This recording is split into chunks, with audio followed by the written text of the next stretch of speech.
Welcome back to another sizzling episode of Tooth Talk with Dr. Naina, where today we are going to talk about World Smile Day. So Dr. Naina, આપણી smile કઈ રીતે important છે અને એનું મહત્વ તમે કઈ રીતે કહી શકો? એક્ઝેક્ટલી સ્માઇલ જે છે એ જસ્ટ એક એક્સપ્રેશન નથી કે કોઈ ટૂલ નથી, but smile is totally a vibe, a personality, your energy. જ્યારે આપણે સ્માઇલની વાત કરીએ તો હસતો માણસ બધાને ગમે, આપણને ખબર છે, રાઈટ? પણ તમને હું એક સાયન્ટિફિક વાત કરું કે સ્માઇલનું જે વેઇટેજ છે તે આપણી ઓવરઓલ પર્સનાલિટીમાં 47% છે. આપણું હેર કલર, આપણું સ્કિન કલર, આપણું મેકઓવર, આપણું ડ્રેસિંગ બધું જ સેકન્ડરી છે. બટ જે મોસ્ટ ઇમ્પોર્ટન્ટ ટૂલ છે કે જ્યારે આપણે કોઈ સાથે વાત કરીએ છીએ ને કોઈ નોટિસ કરે છે, that 47% is your smile. Coming to the next question, smile universal હોય છે, સ્માઇલ પોઝિટિવિટીને દર્શાવે છે. તો એક કેવી ટિપ છે કે જેનાથી આપણે આપણી સ્માઇલને થોડી વધારે પોઝિટિવ બનાવી શકીએ? યસ, આને હું થોડું ટ્વિસ્ટ કરીશ. પોઝિટિવ તો બધાએ રહેવાનું છે, સ્માઇલ બી પોઝિટિવ થઈને કરવાની છે, પણ બ્રાઇટ સ્માઇલનું બહુ વધારે ઇમ્પોર્ટન્ટ છે. તો આપણે કઈ કઈ ટિપ્સ છે જે ફોલો કરીએ ને આપણા જે ટીથ છે તેને વધારે બ્રાઇટ રાખી શકીએ? સો મોસ્ટ એન્ડ ઇમ્પોર્ટન્ટ કે આપણા ટીથ છે નીટ એન્ડ ક્લીન હોવા જોઈએ. જે લોકોને પાન મસાલાની હેબિટ છે એ લોકોને આઈ સ્ટ્રોંગલી રેકમેન્ડ કે તમે તમારું with the time 6 month or yearly cleaning કરાવો ટીથનું.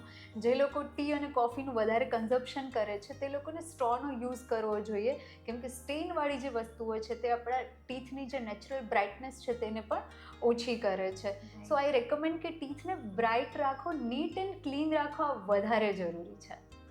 એના ઉપરથી જ મારો નેક્સ્ટ ક્વેશ્ચન એ છે કે ઘણા લોકો ડલ, યલો, સ્ટેન્ડ ટીથ પ્રત્યે બહુ જ કોન્શિયસનેસ હોય છે, તો એને અવોઇડ કરવા માટે શું કરવું જોઈએ? હું સજેસ્ટ કરીશ કે જે લોકોને સ્મોકિંગની હેબિટ છે તે અવોઇડ કરે. તેનાથી સૌથી વધારે ટીથ છે તે યલો થતા હોય છે, ડલ થતા હોય છે.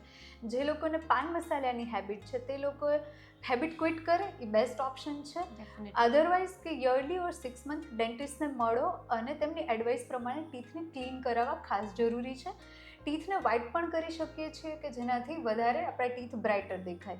ધ થિંગ ઇઝ કે આપણા ટીથ નીટ, ક્લીન અને વ્હાઇટ અને બ્રાઇટ હશે તો એક આપણો કોન્ફિડન્સ છે તે બૂસ્ટ થશે. હવે ઘણા લોકોને કંઈ હેબિટ નથી, પણ ટીથનું જે નેચરલ સ્ટ્રક્ચર છે તે જ થોડું ડલ છે, તો તેના માટે બી ડેન્ટલ વિનિયર્સ છે, શેપને કરેક્ટ કરવા માટે, સ્ટ્રક્ચરને કરેક્ટ કરવા માટે સ્માઇલ ડિઝાઇનિંગ કરીને જે ટ્રીટમેન્ટ છે તે ડેન્ટિસ્ટ પાસેથી આપણે એડવાઇસ લઈ શકીએ છીએ. જે લોકોને ટી અને કોફીની હેબિટ છે તે લોકો મસ્ટ ટ્રાય કરે કે સ્ટ્રો યુઝ કરે, તેનાથી બી ટીથને સ્ટેન્સ થઈ શકતું હોય છે. તો ઘણા બધા હોમ રેમેડીઝ પણ છે અને તમે ડેન્ટિસ્ટની પણ એડવાઇસ લઈ શકો છો.